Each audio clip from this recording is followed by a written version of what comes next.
नमस्कार। सवाल आपका देख रहे हैं आप और मैं हूं आपके साथ शमशेर सिंह। पूरी दुनिया इस उम्मीद में है कि कोरोना महामारी से निजात मिले और जो माहौल पिछले साल मार्च से पहले था वैसा ही हो जाए। लेकिन अभी इसकी उम्मीद कम नजर आ रही है क्योंकि इस महामारी से पूरी तरह से मुक्त होने में अभी कोई आसार हमें नजर नहीं आ रहे। और भारत जैसे देश में दूसरी लहर ने जो परेशानियां पैदा की हैं वो स्तब्ध करने वाली हैं।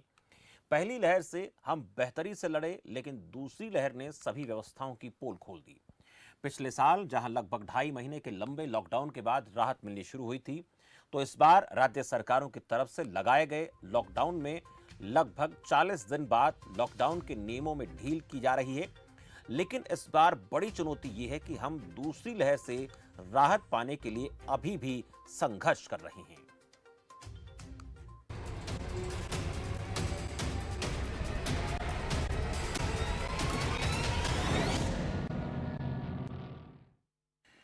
महाराष्ट्र, पंजाब, राजस्थान, पश्चिम बंगाल, झारखंड जैसे राज्यों में जहां कोरोना संकट की गंभीरता को देखते हुए लॉकडाउन को पहले वाली नियमावली के तहत आगे बढ़ाया गया है, तो वहीं दिल्ली, हरियाणा, यूपी, एमपी, जम्मू कश्मीर सहित कुछ राज्यों ने लॉकडाउन की अवधि को बढ़ाया जरूर है, लेकिन कुछ रियायतों के साथ।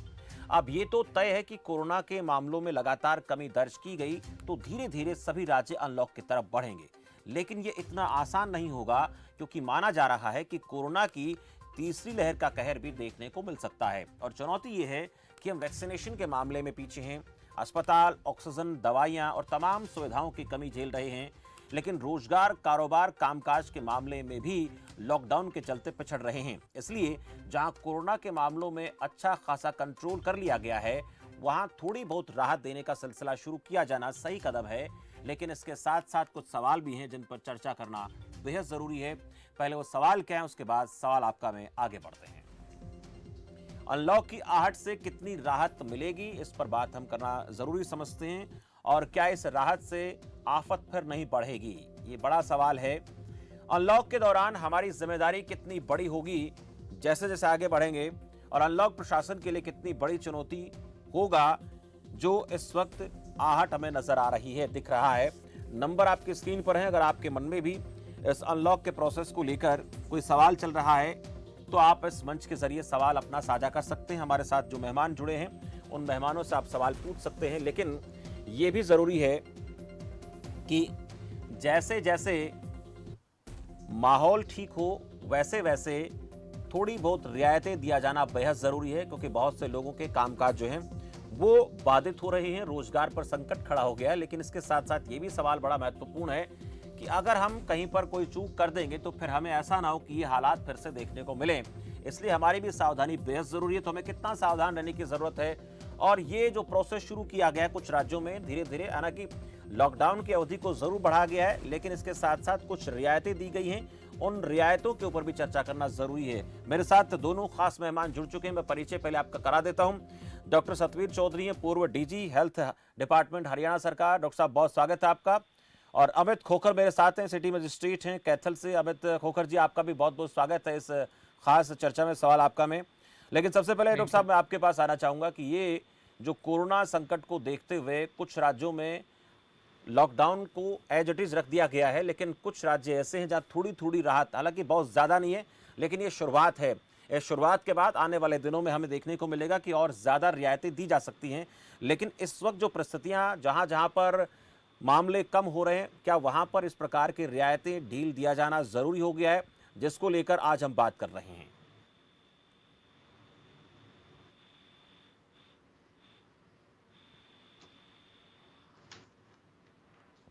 डॉक्टर साहब, आपकी आवाज़ मुझ तक नहीं आ पा रही है, मैं आपके पास लौटता हूँ। दोबारा से इस सवाल को लेकर बात हम करेंगे।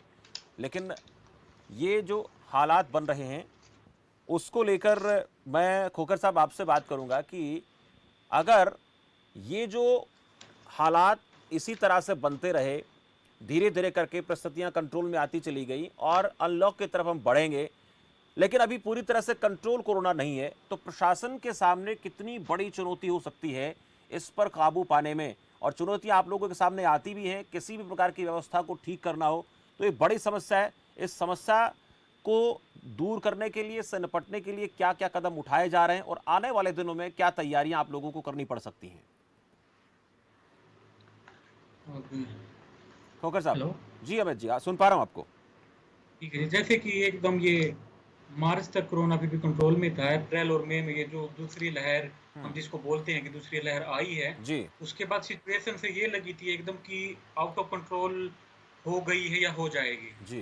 लेकिन उसके बाद हमारे प्रशासन ने, हमारी सरकार ने इसको अच्छी तरह से संभाला है। हम्म। और जैसा कि अभी भी महामारी अलर्ट सुरक्षित हरियाणा 7 जून तक जिसकी अवधि बढ़ाई गई है, हम्म। लेकिन उसमें कुछ ना कुछ छूट दी गई है। जैसे मार्केट को ओड इवन के आधार पर 9 से 3 बजे तक खोला गया है, हम्म। क्योंकि एक कोरोना पे कंट्रोल के साथ साथ आम जनजीवन को वापस पटरी पे भी लेके आना है। हम्म। तो जो स्टार्टिंग था, जो इस दूसरी लहर की स्टार्टिंग थी, उसमें एकदम केस का ग्राफ ऊपर बढ़ गया था, वो कंट्रोल में आया है। हम्म। जैसे कि हमारे डिस्ट्रिक्ट कैथल में हम्म।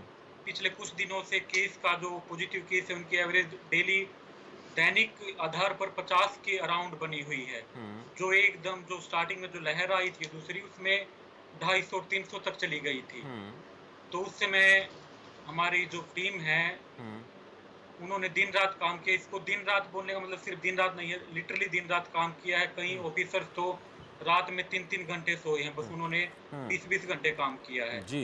ऑक्सीजन सप्लाई थी, उसका भी एकदम पैनिक वाली सिचुएशन क्रिएट हो गई थी। तो हम्म। ऑक्सीजन सप्लाई भी हमारी ट्रैक पे लौट चुकी है। जो हम्म। हमारे वेंटिलेटर बेड्स एकदम फुल हो गए थे, वेंटिलेटर बेड्स का, हम्म। और जो आईसीयू बेड्स, ऑक्सीजन बेड्स का एक टाइप से कह सकते हैं कि काल पड़ गया था, वो भी अब कंट्रोल में है। जैसे आज के दिन कैथल में टोटल जी। 80 पेशेंट्स एडमिट हैं, हम्म। और हमारे पास 302 कोविड डेडिकेटेड बेड्स खाली हैं। हम्म। तो हम मान सकते हैं कि सिचुएशन इस टाइम हमारे नियंत्रण में है। जी। और इसको नियंत्रण में बनाए रखने के लिए हम आगे भी सावधानियों को फॉलो करना हम्म। रहना बहुत जरूरी है, क्योंकि हम्म। ये लॉकडाउन की वजह से इस पे कंट्रोल तो आया है, लेकिन एकदम इसको ढीला छोड़ देंगे तो हम्म। फिर हम उसी मई के जो स्टार्टिंग थी उसी में खड़े हो जाएंगे। तो हम ढील के साथ साथ सावधानी भी बरत रहे हैं। बिल्कुल। मार्केट ओडीएम के आधार पर खोली गई है, और उनमें जो कोरोना गाइडलाइंस है, सैनिटाइजर, सोशल डिस्टेंसिंग, उस पे हम सब हम्म। फॉलो करवा रहे हैं। और हमारी सामाजिक संस्थाएं हम्म। और जो हमारा एनजीओज हैं, शॉपकीपर्स हैं, वो भी हमें इस दिशा में सहयोग कर रहे हैं। जी। और खोकर साहब, आपके पास आ रहा हूं मैं। एक सवाल आपसे पूछूंगा, लौटूंगा तो ये आप लोगों की तरफ से जो कोशिशें की जा रही हैं, इनमें परेशानियां कहां पर आती हैं और लोगों से आप क्या सहयोग चाहते हैं? बहुत ज़रूरी है प्रशासन का सहयोग। जब तक आम आदमी नहीं करेगा तब तक अकेला प्रशासन इस प्रकार की परिस्थिति से नहीं लड़ सकता। आपके पास आ रहा हूं, दो दर्शक मेरे साथ जुड़ चुके हैं। रणबीर सिंह है रोहतक से। रणबीर जी, बहुत स्वागत है आपका। हाँ शमशेर जी नमस्कार। नमस्कार रणबीर जी। शमशेर जी देखो, लॉकडाउन को जिस तरीके से खोला जा रहा है वो ठीक है। हम्म। एकदम से खोलने के से बहुत भारी परेशानी आ जाएगी। हम्म। जनता फिर वापस गटर में चली जाएगी बड़ी मुश्किल से। हम्म। देश रास्ते पर कुछ आया है। जी। लेकिन हमारे सिटी मजिस्ट्रेट खोकर साहब बैठे हैं, बड़े जिम्मेवार अधिकारी हैं। हम्म। ये कह रहे हैं कि हमारी सरकार ने बड़ी जिम्मेदारी से निभाया है। हम्म। सरकार ने क्या क्या, कोई प्लांट लगाया ऑक्सीजन का? हम्म। क्या दवाइयां टेस्टिंग चल रही है खोकर साहब कहीं? हम्म। क्या आपने किसी गांव का दौरा जाकर किया है? गांव में क्या कंडीशन है देखा है कि क्या क्या हालत, कितने गांव में दौरा किया है? हम्म। गांव में जनता बोलते हैं आज के कोविड से मरने वालों को 5 लाख देंगे, 1 लाख देंगे, हम्म। लेकिन ये गांव में जितने मरे इनका कोई रिकॉर्ड ही नहीं है। हम्म। ये हॉस्पिटल में एडमिट नहीं हुए लोग। हम्म। ये सब बोलते थे कि हॉस्पिटल में जो गया वो मर गया, हम्म। क्योंकि वहां पर कोई देखभाल नहीं है। हम्म। और ये थी भी सच्चाई। जी। जितने भी सरकारी हॉस्पिटल हैं उनमें हम भी रहे, एडमिट मेरा बेटा भी रहा, कोई देखभाल नहीं है। हम्म। सिर्फ एक बार डॉक्टर राउंड लेता है। हम्म। अगर किसी ने लूज मौसम होगा तो 5-5 घंटे तक बेड पर लूज मौसम के अंदर ही पड़े रहे हैं। ये कंडीशन हॉस्पिटलों की रही है हमारे। जी। या हमारा कोई मंत्री हॉस्पिटल में बगैर अनाउंसमेंट के गया हो, बताया कि मैं वहां जाकर देख कर व्यवस्था क्या है। हम्म। हमारे तो खाना के पैकेट बांटने में लगे हुए, खाने की पैकेट की जरूरत नहीं है। आज वैक्सीन की जरूरत है, टीकाकरण की जरूरत है। हम्म। हम्म। और हमारे सीएम साहब कह रहे हैं कि केजरीवाल साहब कह रहे हैं कि वैक्सीन खत्म हो गई, मतलब जल्दी से टीके लगा दिए सारे, हमारी तरह लगाते, हम्म। ताकि जनता मरती रहे, आराम से टीके लगाते रहो। इनको कोई चिंता नहीं हमारे नेताओं को। जी। इससे साफ जाहिर होता है। जी तो रणबीर ये जी। हालत है, तो ये तो भगवान भरोसे छोड़ रखा है इन्होंने तो। जी जी। चलिए, शुक्रिया रणबीर जी। आपके सवालों को लेकर बात हम करेंगे। एक दर्शक मेरे साथ और करीम खान है, मध्य प्रदेश से नियमित दर्शक हमारे हैं। करीम खान जी, बहुत स्वागत है आपका। नमस्कार। नमस्कार करीम खान जी। हाँ, मैं कह रहा था शमशेर साहब, जी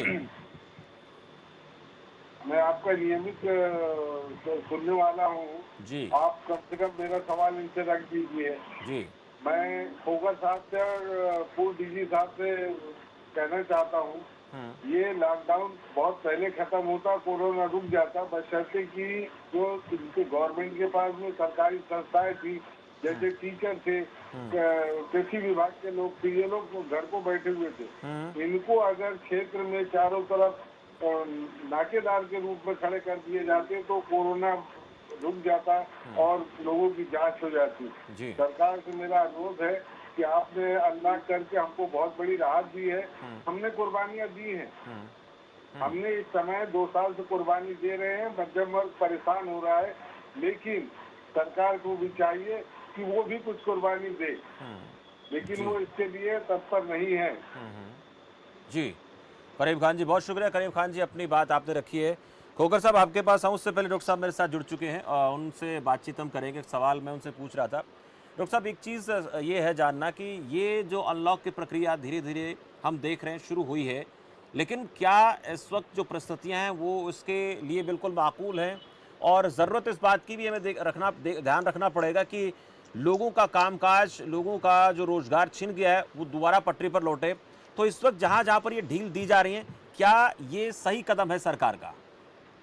बिल्कुल शमशेर जी, आपने बिल्कुल ठीक कहा। हुँ, हमें लोगों की जीविका और रोजगार का भी देखना है। हुँ, इस वायरस के साथ हमें रहना है। हुँ, कि अब लोग ये समझ चुके हैं, ये वायरस 10 दिन में, 15 दिन में, 20 दिन में जाने वाला नहीं है। हुँ, आपको याद होगा पिछली बार जब 21 दिन का लॉकडाउन लगाया था तो प्रधानमंत्री ने ये समझा था 21 दिन में शायद खत्म हो जाए। हुँ, फिर वो 1 महीना चला, 2 महीना चला हुँ, और फिर अनलॉक शुरू हुआ, 4-5 महीने चलता रहा तो लोग ऊब गए। हुँ, तो इस ऊब का सबसे अच्छा तरीका ये होता है कंटेनमेंट ज़ोन बनाए जाएँ। हुँ, अब सारे हरियाणा को एक बराबर एक छड़ी से पीटने से बात नहीं बनेगी। हुँ, ये गलत बात है। हुँ, जहाँ पर केस ज़्यादा हैं, वहाँ आप कंटेनमेंट ज़ोन बनाओ और ज़्यादा सख्ती से लागू करो। हुँ, और जहाँ केस ज़्यादा नहीं हैं, तो वहाँ उतनी सख्ती की ज़रूरत नहीं है। हुँ, तो ये करना होगा। हुँ, दूसरा ये है कि समय पर तुरंत लॉकडाउन करना चाहिए उसी तरह से। हुँ, अब जैसे अनलॉक कर रहे हैं, लोग अब ये कह रहे हैं कि मॉल तो 6 बजे तक खोल दिए आपने हुँ, और दुकानें आप 3 बजे बंद कर देते हो। हुँ, तो ये डिस्पैरिटी लोगों को समझ नहीं आ रही और ये होनी भी नहीं चाहिए। हुँ,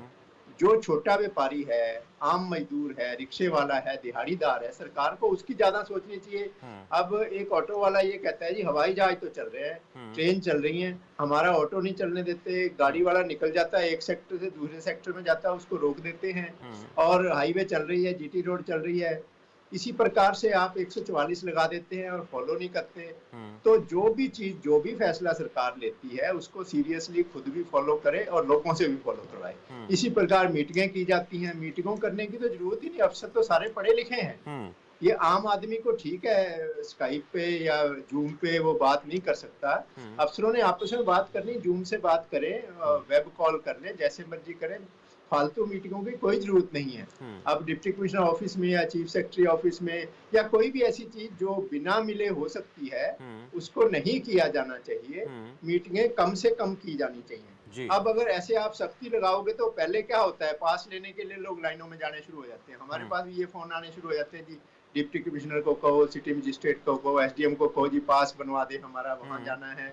तो वो फ़ायदा होने की बजाय काउंटर प्रोडक्टिव हो जाता है। हुँ, इसी प्रकार मंत्रियों को फीते काटने का काम या ऐसे काम कम से कम करने चाहिए। हुँ, शादियों में जो स्ट्रिक्टनेस है, जितनी भी स्ट्रिक्टनेस की गई है, हुँ, उसी स्ट्रिक्टनेस को फॉलो करें। हुँ, अगर आपने 30 लोगों का बैन लगाया है या 50 लोगों का बैन लगाया है, तो स्ट्रिक्टली इंश्योर करें कि 30 या 50 लोग ही आए। हुँ, अगर आपने ये कहा है कि 3 घंटे या 5 घंटे में शादी खत्म होनी है, तो उसको स्ट्रिक्टली एनफोर्स करें, हुँ, पोलाइटली एंड स्ट्रिक्टली। हुँ, अब हम जनहित में काम कर रहे हैं, सभी अफसर, सारी सरकार जनहित में काम कर रही है।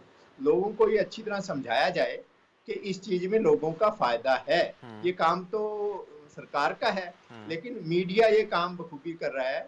आप जैसे ये प्रोग्राम कर रहे हो, ये काम बखूबी कर रहे हैं, लेकिन ये काम सरकार को करना चाहिए। सरकार का काम है लोगों को ये बात समझाना कि वो हुँ, घर से बाहर बेकार में ना निकले। हुँ, जो बेकार में घर से बाहर निकलता है उस पर सख्ती की जाए हुँ, और जो बेकार में नहीं किसी काम से निकलता है उस पर सख्ती करने की जरूरत नहीं है। हुँ, अब जैसे दुकानें खुल रही हैं, ऑड इवन का फार्मूला है, या राइट साइड में खुल जाए, लेफ्ट साइड में खुल जाए, हुँ, इस प्रकार के फार्मूले अपनाने चाहिए। हुँ। और ये जैसे 7 बजे से लेकर अब 3 बजे तक दुकानें खुल रही है, अच्छी बात है। चाहे हम्म 9 बजे 10 बजे ग्राहक आते हैं, हम्म 7 बजे दुकानें खुल रही, हम्म तो अच्छा फैसला है कि लोग स्कैटर्ड आए। पर्पज ये है कि भीड़ ना आए। भीड़ अब भीड़ ना दुकानदार हो। कहते हैं कि 11 से 3 बजे में भीड़ ज्यादा होती है, तो जी।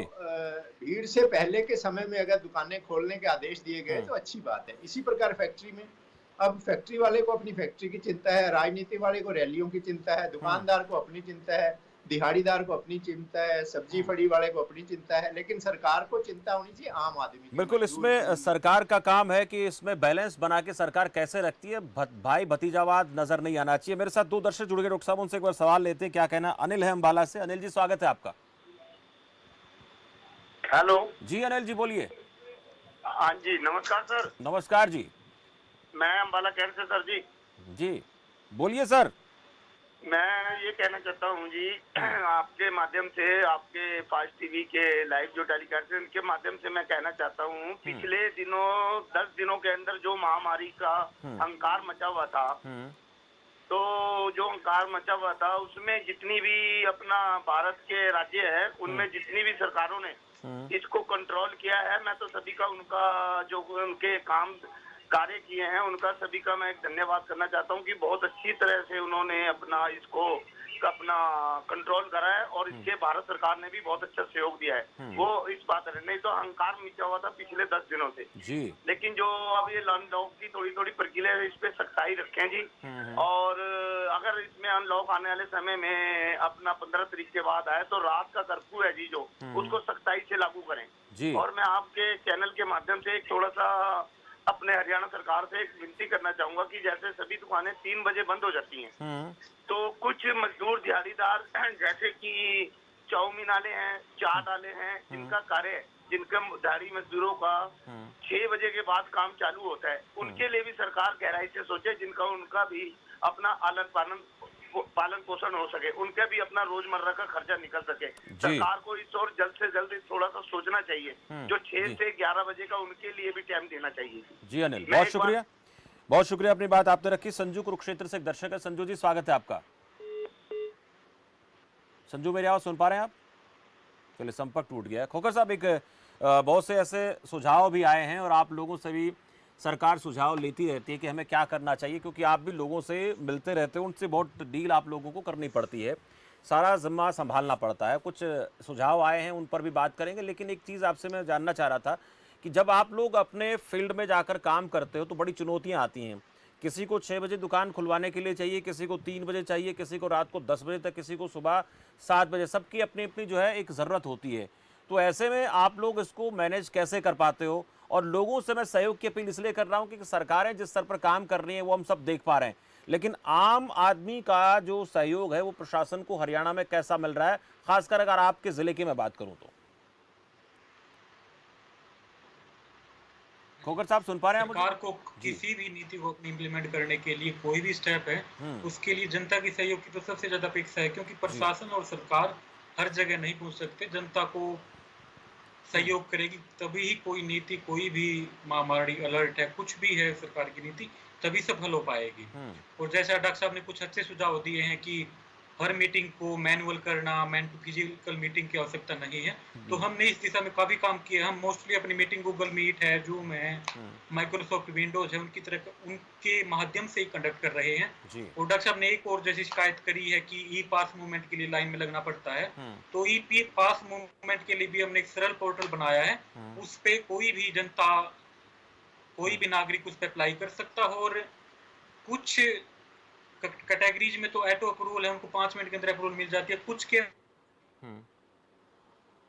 अंदर तो हमने फिजिकल मूवमेंट है जनता का, वो बहुत ही ये कोशिश करी है कि जनता को ऑनलाइन माध्यम से ही सारी सर्विसेज मिल जाए। जैसे हमने कॉल सेंटर है हमारे जिले में, जनता को कोई भी समस्या हो, किसी भी तरह की लॉकडाउन की या कोई दुकान खोलने में कोई इश्यू है, कुछ भी है, कोई शिकायत है, क्वेरी है, कोई डिमांड है, तो उस नंबर पे जनता कॉल कर सकती है। और हमने उस जो भी क्वेरी है जनता की, हमारा 100% उसका हमने रिजोल्व करी है, और जनता का हमें अच्छा सहयोग मिल रहा है हमारे जिले में। और जनता से मैं ये उम्मीद रखूंगा कि वो जो ये महामारी अलर्ट है हरियाणा का, इसमें जो ढील दी गई है उनका अच्छे तरीके से पालन करें, उनको बिल्कुल ये मान और के अगर चले कि प्रशासन हर ये जगह एक नहीं पहुंच और सकता, आपको जनता की एक छोटा सा मैं जानना चाहूंगा, एक अपील और आपसे मैं चाहता हूं कि अगर लोगों ने अनलॉक की जो प्रक्रिया धीरे धीरे थोड़ी सी राहत शुरू की, अगर उसका पालन नहीं किया तो ऐसा भी हो सकता है कि जो इस बार हालात बने उससे ज्यादा खतरनाक हो सकते हैं। इसलिए आप लोग जो अपील करते हो उसका बड़ा फर्क पड़ता है। ये भी मैं चाहूंगा आपसे कि इसको लेकर आपका क्या कहना है। हाँ सर, ये तो मान ही सकते हैं क्योंकि पहली लहर थी, पहली लहर में इतनी मोर्टेलिटी रेट नहीं थी जो दूसरी लहर में है। तो हमें तीसरी लहर को आने से रोकना है, क्योंकि हमें नहीं बता सकते तीसरी लहर में मोर्टेलिटी रेट क्या होगी। हम्म तो हमारी यही कोशिश रहनी चाहिए कि तीसरी लहर को आने ही नहीं दे। उसके लिए हमें जनता के सहयोग की बहुत ज्यादा अपेक्षा है। जी। जनता से मैं एक अपील करूंगा कि वो जो भी कोविड गाइडलाइंस है, सैनिटाइजर का यूज करें, जब तक ज्यादा जरूरत ना हो घर से बाहर ना निकलें, सोशल डिस्टेंसिंग मेंटेन रखें और ज्यादा से ज्यादा आपने ये कोशिश रखें कि वैक्सीनेशन करवाएं, क्योंकि वैक्सीनेशन ही कोरोना पे कंट्रोल का सबसे प्राइमरी माध्यम है। जी। और वैक्सीनेशन से किसी भी तरीके से डरने की आवश्यकता नहीं है। इसमें जो एक नॉर्मल बुखार है या बाजू में दर्द है, जो किसी भी और वैक्सीनेशन के एक कॉमन सिम्टम्स है, वो ही आते हैं। इसमें ज्यादा घबराने की जरूरत नहीं है। और प्रशासन और सरकार से सहयोग बनाए रखे, क्योंकि ये महामारी अलर्ट है, ये वंस इन ए डेकेड भी नहीं बोल सकते, वंस इन ए ये शताब्दी की टाइप, इस टाइप की महामारी ये बताते हैं कि 1920 में आई थी। तो 100 साल में ये 100 साल बाद ऐसी महामारी आई है। तो इस महामारी में जनता और प्रशासन और सरकार, सभी एनजीओ, सभी को कंधे से कंधा मिला के इस महामारी से लड़ने की आवश्यकता है। बिल्कुल, तभी हम ये इस महामारी अहम से लड़ बात है पाएंगे। कि और तीसरी सब मिलकर चलेंगे कंधे से कंधा मिलाकर, तभी इससे हम राहत पाएंगे। दर्शक है मेरे साथ संजू कुरुक्षेत्र से। संजू जी बहुत स्वागत है आपका, कहिए। चलिए संपर्क नहीं हुआ है। अरुण कुमार हैं जलंधर से। अरुण जी स्वागत है आपका। सर नमस्कार जी, मैं अरुण जलंधर से बोल रहा जी हूँ। अरुण जी मेरा नमस्कार। क्वेश्चन ये है कि इस महामारी को कंट्रोल करने का सिर्फ एक ही तरीका है, वैक्सीनेशन फॉर ऑल, जी। नंबर 1। नंबर 2, जो प्रॉब्लम आती है वैक्सीनेशन में, जो लोगों ने पहला वैक्सीन लगा लिया है, दूसरा वैक्सीन लगाना होता है, उसके लिए वो बोलते हैं 12 हफ्ते का टाइम लगेगा, एग्रीड। फिर वो बोलते हैं आप सर्टिफिकेट लेके आओ, एग्रीड। फिर वो कहते हैं जी आप आधार कार्ड लेके आओ, एग्रीड। फिर वो कहते हैं मैंने अपॉइंटमेंट लेके आओ तब आपको देंगे। इमेजिन कीजिए जो काम करने वाली है या जिसको टेलीफोन नहीं है, वो ऑनलाइन अपॉइंटमेंट कहाँ से लेके आएगी? ये एक अहम बात है अरुण कुमार जी। ये हाँ, एक अहम बात आपने कही है कि वैक्सीनेशन बहुत ज़रूरी है। शुक्रिया अरुण जी। मैं तो रोकूंगा आपको। मेरे साथ अभी सतवीर जी बात कर रहे हैं, डॉक्टर साहब, उनसे मैं पूछूंगा कि ये वैक्सीनेशन की जो अवधि बढ़ाई गई, ये इसके पीछे हालांकि डॉक्टर्स की तरफ से कहा गया, लेकिन जिनको वैक्सीन लगवानी है या वैक्सीनेशन जिसने करवाना है, उन लोगों को कई बार कई चीज़ों के लिए बीच में जो है रुकावटें आती हैं, और उसके पीछे बड़ा कारण जो नज़र आता है वो यही कि वैक्सीन की किल्लत है। इसलिए लगता है कि लोगों को टरकाया जाता है। तो क्या ये अनलॉक की प्रोसेस की तरफ बढ़ने से पहले बहुत ज़रूरी है कि बहुत जल्द वैक्सीनेशन की प्रोसेस को पूरा किया जाए, और कितने आबादी तक वैक्सीनेशन हो जाए तब जाकर के इस लॉकडाउन को खोला जाए? डॉक्टर साहब। हाँ, आपने बिल्कुल ठीक बताया। जो दूसरा वैक्सीन लगाने में आनाकानी की जाती है, तो इनडायरेक्टली मैं मानता हूँ उसका कारण वैक्सीन की किल्लत है, क्योंकि ये तकलीफ अप्रैल में और मई के शुरू में बिल्कुल नहीं आई। अगर कोई 2 दिन पहले या 4 दिन बाद, सपोज 6 वीक के बाद वैक्सीन लग रहा था सेकंड डोज, अगर कोई 3 दिन पहले वैक्सीनेशन सेंटर पे आ जाता था उसको लगा देते थे। कोई 4 दिन लेट आता था तो भी लगा देते थे। अब क्योंकि मारामारी हो गई है, सेकंड डोज पे वो 1 दिन पहले पहुंच जाता है या समय पे भी पहुंचता है, तो उसको लगाने का कारण, मैं दर्शक से सहमत हूँ, जो अरुण कुमार जी जलंधर से बोल रहे थे, तो आनाकानी का कारण हो सकता है वैक्सीन की कमी है। इस टाइम में वैक्सीन की कमी रही है, और मुझे पूरा विश्वास है कि सरकार किसी न किसी तरह वैक्सीन की कमी पूरी करेगी। एक तो बीच में स्टेट और सेंटर के जो झगड़े शुरू हो गए थे वो बहुत गलत, अनफॉर्चुनेट है। ऐसे समय में, आपदा के समय में इस समय की राजनीति करना बहुत गलत है, लेकिन अनफॉर्चुनेटली बीच में राजनीति आ जाती है, उससे प्रोग्राम को सेटबैक होता है। दूसरा, जो डेथ हुई है, पहले दर्शक कह रहे थे कि जो डेथ हुई हैं सभी इसमें रजिस्टर नहीं हो रही। सिंपल सा तरीका है, जितनी क्रिमेशन हुई हैं उन सभी क्रिमेशन में जिनके कारण मिलते हैं बुखार या खांसी के अलावा, उनको हम मान सकते हैं कि वो डेथ कोविड डेथ नहीं है। उसके अलावा जो सभी डेथ हैं उनको सभी कोविड डेथ माना जाए। सेकेंडली, उनके रिलेटिव्स के सैंपल लिए जाएं। इस समय मैन पावर की कमी है, क्योंकि केसेस जैसे जैसे बढ़ते हैं, पुलिस की मैन पावर, हेल्थ की man power, doctor, paramedical overworked हो जाते हैं। जैसे अभी सिटी मजिस्ट्रेट साहब कह रहे थे साहब के 24 घंटे लोग काम करते हैं। 24 घंटे का मतलब यह है कि जो 6 घंटे 8 घंटे काम करता है वो नॉर्मली 12-13 घंटे उसको मजबूरी में काम करना पड़ रहा है। ऐसे समय में जब रूटीन का काम ही पूरा नहीं हो रहा, तो टेस्टिंग के लिए, वैक्सीनेशन के लिए या उनके कंटैक्ट ट्रेसिंग के लिए, कंटैक्ट ट्रेसिंग बहुत इंपॉर्टेंट है, सब ये मानते हैं। अभी एक दर्शक ने कहा कि सबसे अच्छा तरीका है वैक्सीनेशन। वैक्सीनेशन, कंटैक्ट ट्रेसिंग, घर से फालतू बाहर नहीं निकलना, मास्क लगा के रखना और नाक मुंह को बार बार हाथ नहीं लगाना, बार बार हाथ धोना। अब ये सबको याद हो चुके हैं, आम आदमी को सबको याद है। दूसरी बात आपने ये पूछी कि कब खतरा खत्म होगा, यानी कि हर्ड इम्यूनिटी कब होगी। जब 70% लोगों को वैक्सीन लग जाएगा तब हर्ड इम्यूनिटी होगी। इस समय संसार में इजराइल में ये पोजीशन है कि इजराइल में कहने लग गई है सरकार कि हो सकता है मास्क की जरूरत ना पड़े, क्योंकि उसके चारों तरफ के जो देश हैं, आपने अहम बात बताई है, सीरिया मैं रोकूंगा आपको, वक्त का मुझे थोड़ा ख्याल रखना है, लेकिन आपने एक बड़ी बात बताई कि 70% तक जो है वैक्सीनेशन जब तक नहीं हो जाएगी तब तक हम ये मानकर नहीं चल सकते कि कोरोना दुनिया से खत्म हो गया, देश से खत्म हो गया। इसके लिए हमें कोशिश करनी चाहिए और जितना जल्दी हम इसको कर पाएंगे उतना आसान होगा हमारे लिए सिस्टम को चलाना और लोगों के सामने जो संकट है रोजगार का, उसको जो आगे चुनौती बन सकता है उसको कम करना। बहुत शुक्रिया डॉक्टर साहब आपका भी, खोखर साहब आपका भी इस चर्चा में जुड़ने के लिए बहुत बहुत आभार।